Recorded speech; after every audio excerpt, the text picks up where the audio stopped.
Welcome everyone to Sunday Night Warhammer. This is War Is Us, a brand new channel talking everything about Warhammer. So we're going to start off today with our first sub-referencing channel, what will be most people call a side channel known as Facthammer. In Facthammer, what we want to talk about is, well, the facts of Warhammer and the facts of gaming. So when you're gaming, what are the facts and not the opinions?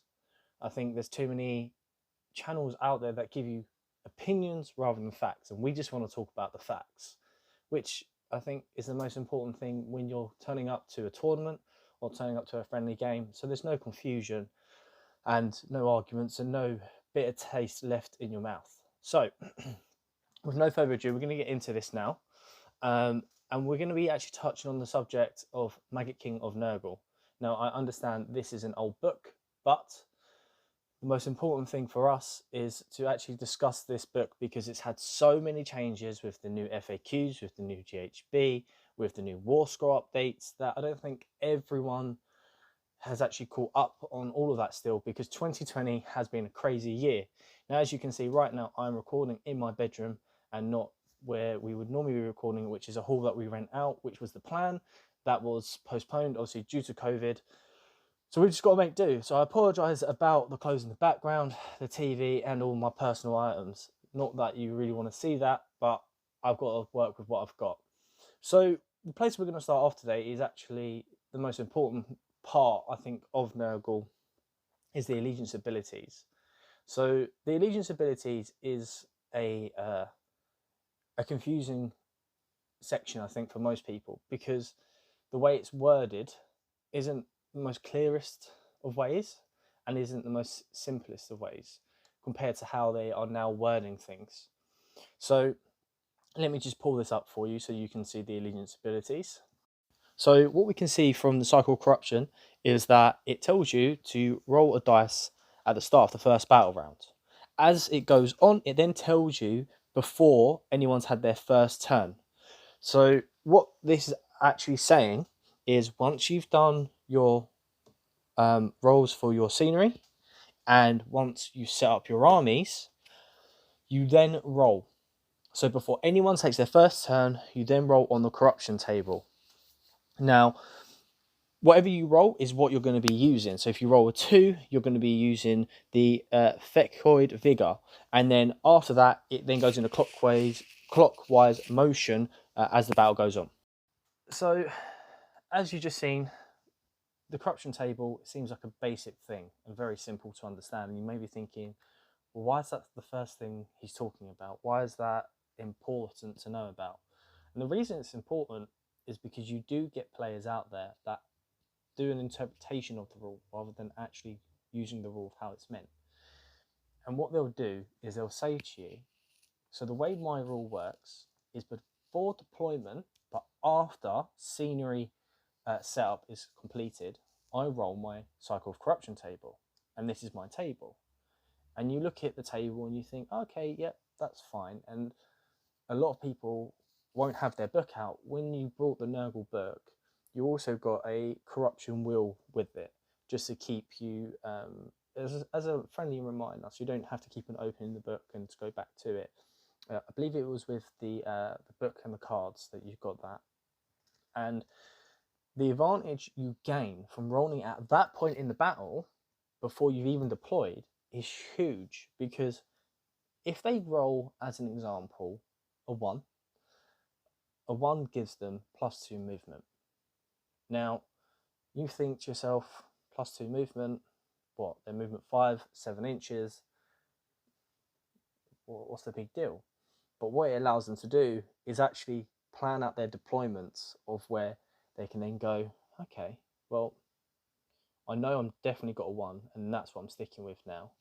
And he's got a hero out on the flank with a bit of screening, but I know for a fact with my Blight Kings, I can take that unit because I'm going to be +2 movement, and with my other bonuses that I'm now going to add in, I'm going to be able to get into your face very quickly. And if they're going first, the advantage is even bigger. because you might be thinking, I'm going to go for a real forward deployment, really push, because I've got a fast moving army. These guys are slow. I don't mind if he takes the first turn because it's going to just bring him closer to me, gives me the advantage to hit back. But now, because you've pushed yourself so far forward, he goes, perfect. He's now put himself in a position, or she, sorry, because Warhammer is for everyone.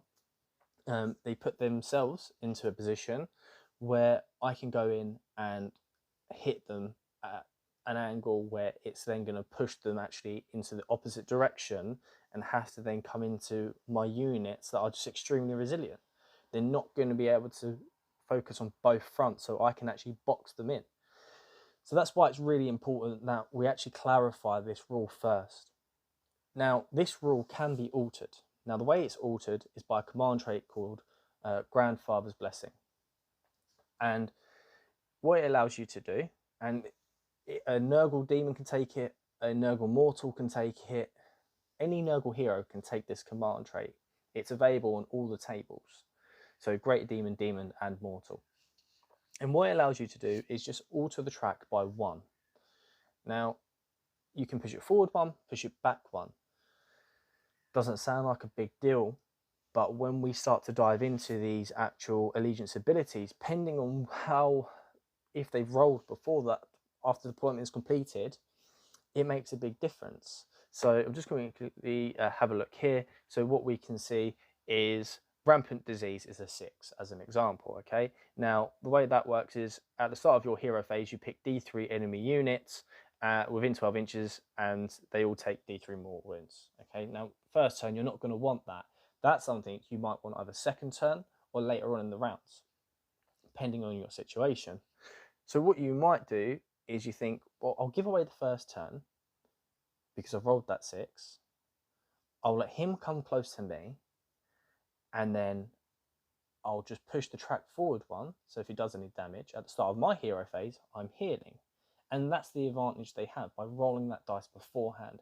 Now, if they roll the dice at the time of when they're meant to, they won't be thinking that far ahead, in the sense of it doesn't matter if I just actually set up in this way and just take a few wounds there because they can take it. Instead, they may deploy in a different way, roll that dice, get the 6, and then think, actually, I didn't want these units to be out and exposed because they can't take a hit, okay? Because sometimes people play the game of, I'll just hide Nurglings in scenery. And if they're in the scenery, when your opponent goes towards it, you know, it causes a whole dilemma for them. It's a very good trick, but, you know, we'll get into that. Now, what they can do is obviously push that track forward 1, which will give them healing ability, or they can push the track back 1, which would go to a number 5, which then means if enemy units roll a 6 to wound, it has to be re-rolled. So again, if you've rolled that before the actual section of where you're meant to, so in between the deployment and scenery section, you've got that advantage, which is obviously not right. So that's why it's so key just to make sure that if you're playing against a Nurgle player and they say to you, anyone says to you, just going to roll my corruption table, you say, can you hold on for a second, because I know that's got to be rolled after deployment, but before the first battle round actually begins.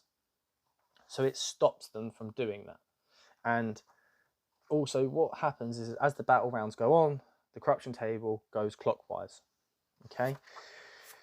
So we're going to just now go into command traits. I'll pull this up for you as well, and as you can see, what you will see, sorry, is there's a few in there that benefits certain style plays compared to others, and I don't think a lot of people realise this, and they take it as a general overall it works with everyone, and it doesn't. And I've seen it far too many times when I've played with Nurgle against a Nurgle opponent, and they don't really know their rules, they haven't read the book properly, and it makes a bad game because you're rule discussing rather than enjoying the game. So let me just get this up for you now. So this is where the confusion comes in with the command traits. You can see 1 to 3 for Rotbringers, Nurgle Demon, Nurgle Mortal are identical. The confusion comes in where people generally think it works for everyone is when I call it a glance read. Is, as an example, Rotbringers, Avalanche of Frost and Flesh. You add 2 to the run and charge rolls for your general. Now, because you have so many different aspects of adding movement to your army, a lot of people forget, okay, that's just for my general. And you can see why it's done, because people are rush reading their books before they're going into a game, because they might have just picked up the army. And, you know, even though this is an old book, people are still buying these models and saying, I want to start this army and I'm going to quickly read the book and I'm going to go play a game with my friend.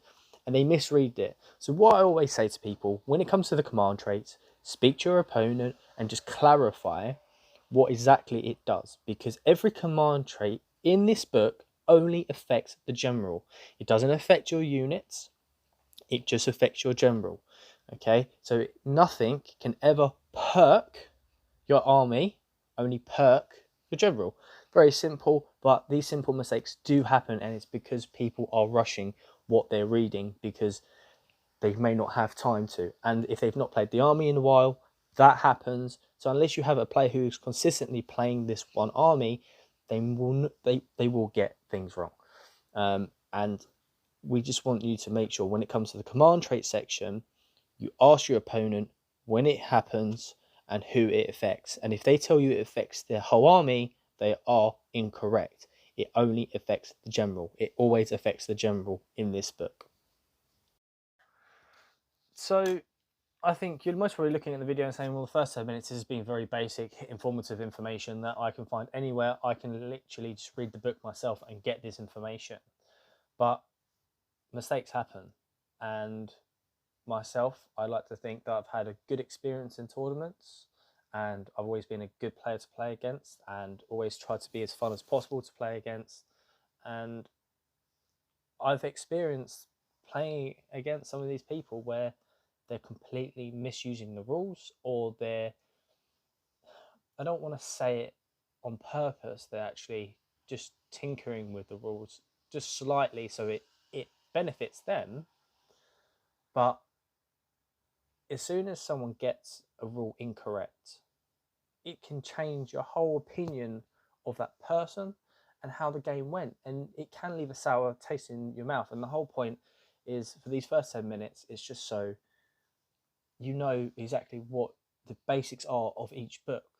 As soon as you know the basics of each book, you actually increase your chances of beating that army. And it sounds ridiculous, but you know the basics of what the book does and what the synergy is for the whole army. So knowing that Nurgle can move really fast, knowing that Nurgle can actually take a hit and they get bonuses because of their army, it gives you that mindset of going into it going, okay, this is going to be a hard breakdown because they can move fast. They've got a special table that gives them all these different abilities. I understand that. And their command traits also plays in with the allegiance abilities, which a lot of armies don't really have that. Most command traits would benefit battle lines or elite units. They don't really complement the command traits that often. And we'll be able to show that with our next episode with Nighthorn. So what we want to get into now, which is the most exciting part for me, and I think for everyone else, is the actual war scrolls and the miniatures themselves. Now, the one place that we're going to start is not going to be with a actual battle line hero or any other unit like that, but the scenery. And I think the reason we want to start with scenery is because a Fecklund Normar is imperative to this army. It's massive, and if you don't know what it does and you don't know how it works, you could be in for a really, really bad day. And I think I've ruined a couple of people's days with it, and it's fun. It's a really fun piece of scenery, and 99% of players get this one spot on every time because they know how important it is to their army. And if you don't know about it, let's get into it. So, Fecklund Normars, they're these big funky trees. You've most probably seen them before. And, you know, you think, well, it's a tree. You know, Sylvan F trees, they're okay. They're not great, or, you know, it's just a bit of scenery. What can it do? Well, it can do quite a lot, actually, for this army. So the biggest thing is in the charge phase, Nurgle units that are within 7 inches of Nurgle, or Nurgle's Fecklent Normals, can attempt to charge even if they ran. So let's just go back to where we started from. If someone's rolling that dice on the corruption table before they're meant to roll it, and they get that 1, or they get a 2, and now we go to our command trait with Grandfather's Blessing, we push the table back 1, we can now take a unit from +2 to also a D6 run. And we can automatically turn that into, with our command points, as we know, a 6. So that means we can take 1 unit and automatically make the statistic 8 inches. Okay, so they're going to, in your head, you've gone, right, done this beforehand when I shouldn't have done it, by, you know, whether you've done it on purpose or by accident. Okay, well, look, I've got +8 inches, +8 inches with, let's say, Putrid Blight Kings, who are a movement of 4. Okay, so that makes them a 12-inch moving unit. That is fast. I mean, you've got to look at Demonettes. They don't even move that fast unless they're rolling a 6 on the run table, because you don't really want to spend a command point to make Demonettes run 6 inches, you know. But with Putrid Blight Kings, you think, yeah, I really want them to run that fast because I know they can hit really hard. And if you synergize correctly with the mortal side, they can take a hit back. And they just become this sort of tanky unit that you're just like, wow, okay, that's strong. That's really strong. I didn't expect that. So that's really big. Now, the other big thing, and it's going to coincide with everything else, is at the start of the hero phase, you roll dice for each unit within 3 inches of, within, not wholly within, just within, of any Fecklent Norma. On a 4+, they suffer a mortal wound. So, again, you're like, okay, so if I tactically put down my scenery, I can benefit from just dishing out wounds and not even have to interact with a unit. If they're 1 wound apiece, even if I kill 1, that means straight away, if their bravery is low enough, they might be taking a battle shock. Perfect example, Beasts of Chaos, Ungors. Their bravery 6. You do that to them, their bravery 5. Now, a player may not want to actually spend a command point to make them battle shock immune. Now, if it's just a basic unit of 10, because sometimes people want to play MSU, then you're like, okay, well, that's going to take a battle shock. I'm just going to hope that you roll a 6. I'm going to take that chance. But it has that implication. Or it could also be that you get into a fight with a unit that you've locked in, so they're within 3 inches, you do the damage to them, you've whittled them down, and then you've also had that additional mortal wound just to help you. So it can play a big, big aspect. Now, the thing is, the trees don't stop there. We would love to say that is the fact on the trees, but that's not the fact on the trees. Now, the fun fact that I enjoy most about these trees is they affect your summoning. Oh, sorry, summoning. I can't pronounce that word for some reason today. It's one of those Sunday days. Or Sunday night, should I say. And the way it works is for each unit that is within, I believe, your own half, your enemy's half, and within, I think it is, I'm just looking for it now. It's either 3 inches or 6 inches. Then you get the points, or you get your contagion and summoning points. So here you go. You can summon units of Nurgle demons onto the battlefield if you collect enough contagion points. So you receive 3 contagion points if there are any friendly Nurgle models within your own territory. 3 contagion points if there's any Nurgle models in your opponent's territory. And then you receive an additional D3 contagion points for each Fecklent Norma that has no enemy units within 3 inches of it. So, and if you have Nurgle units within both sides, so your side and the enemy side, that's an additional 1. So you can really rack up points really fast, and that's why the trees are so powerful, and a lot of people ignore them. So they also could become down a pin down point to stop your opponent from summoning, because Nurgle are good at summoning, because all they have to do is be in your half or their half. Nowhere else. Doesn't matter. As long as they're in their own half, that's 3 contagion points. They're in your half, that's 3 contagion points.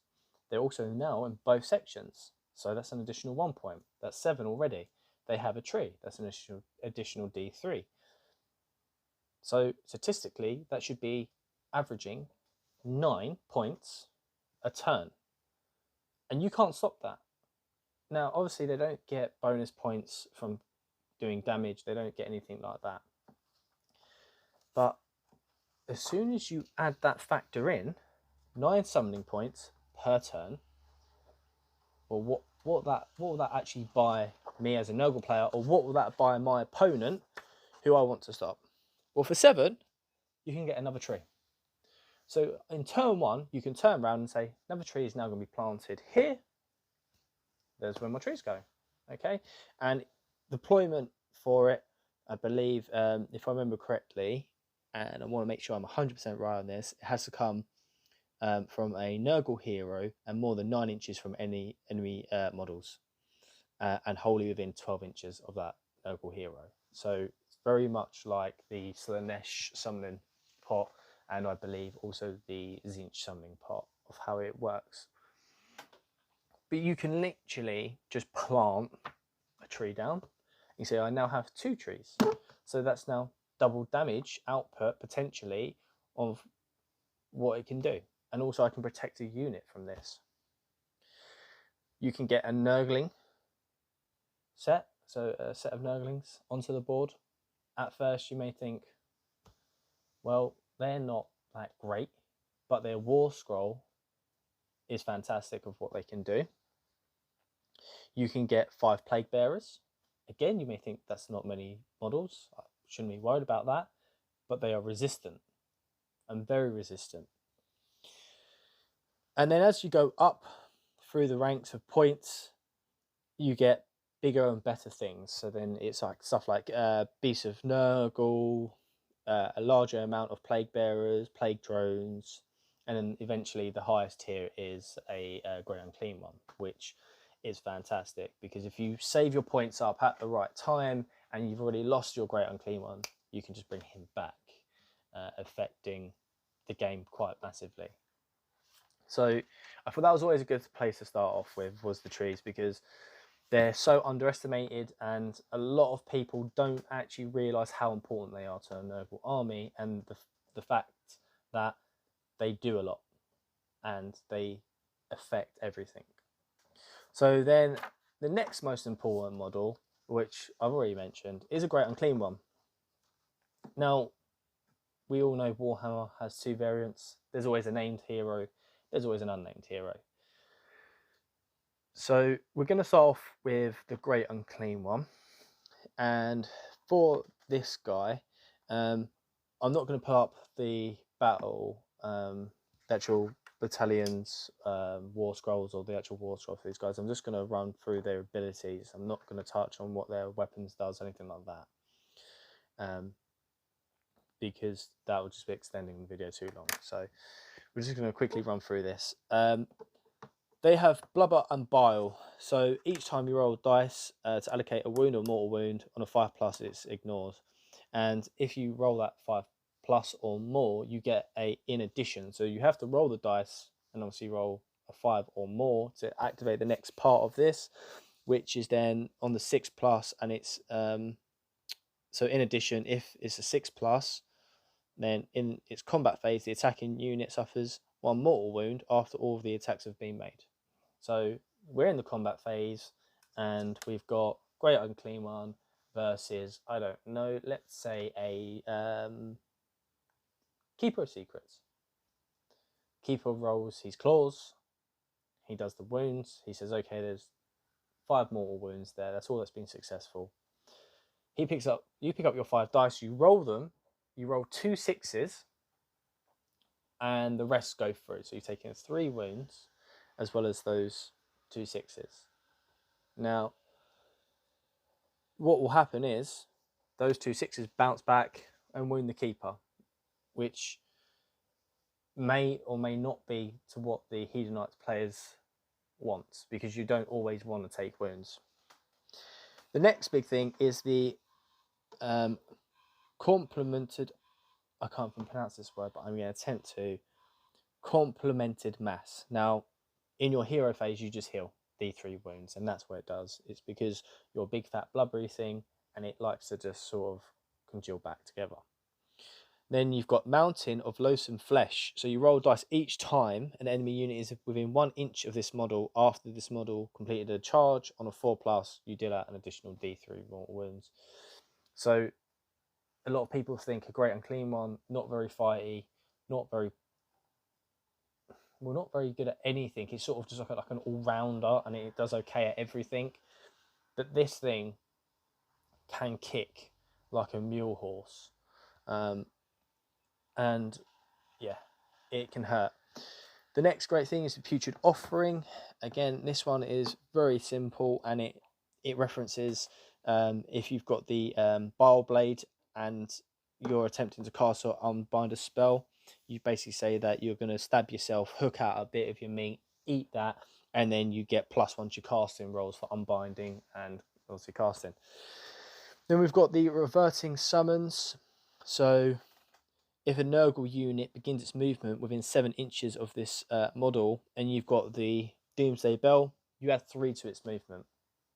So again, going back to those first rules that you just need to make sure you know about, and when they have to be activated, it makes this army super fast, because you just go to yourself, right, okay, I'll roll this now if that's okay. Yeah, that's fine. It's not done in the right order. They've got that 1 because, you know, it happens.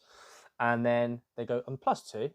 I've got a Great Unclean One with the bell, so that now gives me +5. I've got a tree there, so I can run as well and charge. So that's now 11 inches. And then you add in their movement, and you're just sitting there going, oh, okay, yep. So Putrid Blood Kings are 15-inch movement, and they can still charge. So potentially that's going to be, oh no, a 27-inch threat range. So 24 inches apart, they're moving 15. You know, you're just going to be sitting there like a bat out of hell, 9-inch charge, you know, with a possible reroll, and the whole army's just moving up. It's devastating. It's so crazy. So, and that's that's the crux of the Great Unclean One that you need to know about. Command ability in Magic you can talk to your opponent about beforehand, because depending on the player, they're going to take different spells, maybe a different battalion of how they want to work. And you always want to talk to someone and just clarify, if anyone has 3 Great Unclean Ones and an Umbral Spell Portal, there is a horrific battalion called the Thricefold Befoulment, of where you can just dish out loads of mortal wounds. So you want to talk to them about that, and we're not going to get into that because we're just going to start to now slowly move into some of the other core sections, and then wrap up with the FAQs, and then take it from there. So the next big unit I would say that you need to know about are Plague Bearers. Now, Plague Bearers are disgustingly resilient. That's their main ability. So each time you allocate a mortal wound onto them, or a wound on a 5+, they just ignore it. So they're 5/5s, and it's not too bad. Obviously, you know, just to make it a little bit more thematic, they added in Cloud of Flies, which I really liked as a rule, which is -1 to the hit rolls if the unit in the shooting phase, if the unit contains 20 or more models, and you subtract 2 from hit rolls if from that target unit in the shooting phase, and add 1 to hit rolls. Sorry, let's just restart that. You're -1 to hit them in the shooting phase. Okay, if they have 20 or more, you're -2 to hit them in the shooting phase, and you're also adding, and you're minusing 1 from the hit rolls of attacks that target this unit in the combat phase. So if they're 10, -1 from shooting. If they're 20, -2 from shooting, and -1 from hitting them in the combat phase, because there's loads of flies. It's not fun, and they're going to stick around. And then finally, the locus of, and we know Games Workshops have something to start with a locus. Locus of fecnodidity. I'm completely mangling these words today. I do apologise.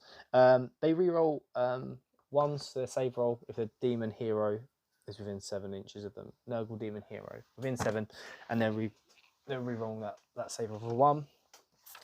And then the last 2 units, just to wrap this up, which I don't think a lot of people actually realise are pretty devastating, is a Harbinger of Decay. Now, his abilities are pretty awesome. He rolls a dice each time you allocate a wound or mortal wound. He 4+ negates it. And the Rot Sword is obviously a once per battle one, where just at the start of your hero phase, you pick an enemy hero within 1 inch of it. You roll a dice on a 2+, that hero suffers D3 mortal wounds. On a 4+, he suffers D3 mortal wounds, and each other enemy unit within 7 inches of that hero suffers a mortal wound. So he sort of explodes. Now, the reason I'm bringing him up is because of his command ability. So, and this is what's really, really big, which you can do. So you can basically build a list of where you're super tanky, but super punchy and fast, and your opponent won't have a chance to react. And that is the Morbid Vigor. So you use command ability, and if you do so, into your next hero phase, you roll dice each time you allocate a wound or mortal wound to a friendly Nurgle mortal, and they ignore it on a 5+. So they get their own disgusting resilience, and he's just got to be within 7 inches of them. So, and his movement's 7 inches anyway. So, time we add in all these bonuses for movement, they move super fast. And if you don't know that, then you're in big trouble, because I've seen it where people were playing Idoneth Deepkin. They come up against a good Nurgle player. They've done everything correctly, and they've got that one, and they've said, right, well, I'm lower drops than you. I'll take T1. And the Idoneth Deepkin player's like, oh, okay.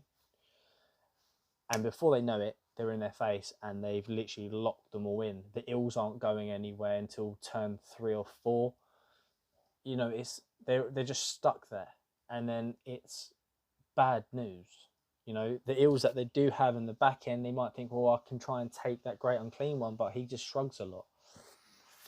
And then the Putrid Blight Kings. Now, these guys had a massive FAQ update.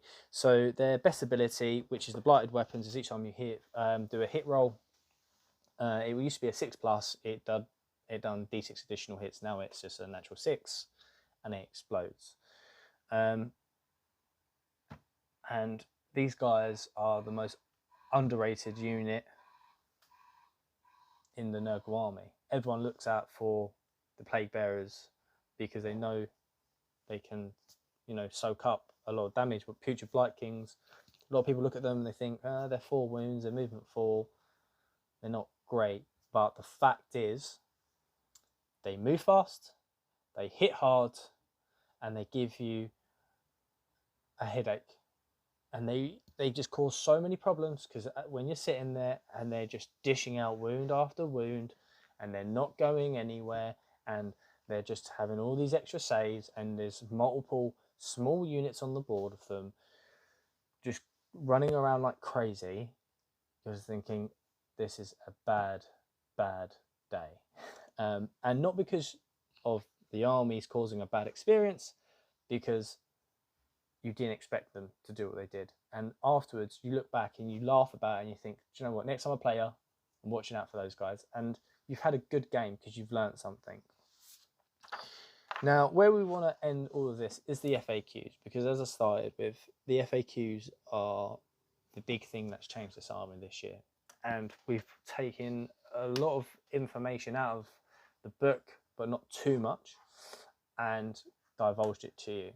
So what you're going to see later on tonight will be our second video, actually showing you the importance of using this army in the correct manner and how it can completely affect your experience if used wrong, and the different bonuses that you can get or from setting up and X, Y, and Z. So it will be a sort of a setup to how to actually look at this army. So let me just load up the FAQs now for you. We'll quickly discuss these and we'll end it there. And then the next video, you will see obviously the gaming tips and methods of either how to use Nurgle and how to deal with Nurgle.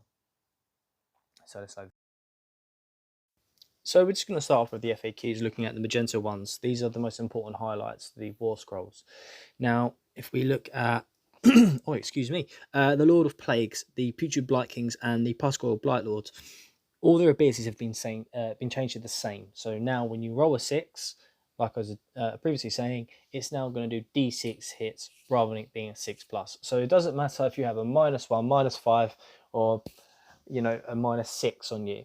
As long as you roll that natural 6, the ability kicks off, because modifiers always come after the dice roll, never before.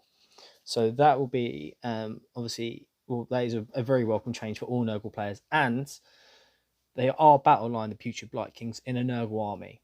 So that's one really important thing to remember. They are battle line. So in this section here, these are a few older alterations to the army.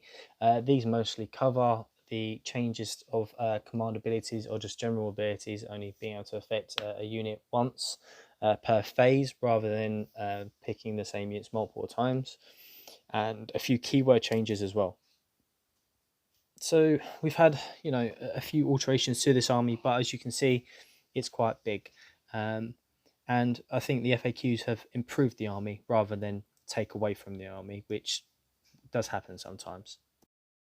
So as you can see, the army has got a lot of interesting aspects and techniques to be used, but a lot of them can be misstuded very easily, and that's why we feel that it was important to start off with an army like Nurgle, because even though they're a simple army to use in one aspect, they can cause a lot of confusions, discussions, and headaches as you play your game and going through it, and after the game when you maybe read something, there is a confusion there. So that's why we want to do the facthammer side channel, a part of the War Is Us main sort of topics about discussing the new army books that are coming out, looking at the different type of ways you can do your hobby, especially during lockdown. This is our second lockdown. We don't know if there might be a third one or fourth one. Hopefully not. Hopefully, with the great news that this vaccine's out, we can force Papa Nurgle away and put him back to where he belongs, and we can get back to actually playing games.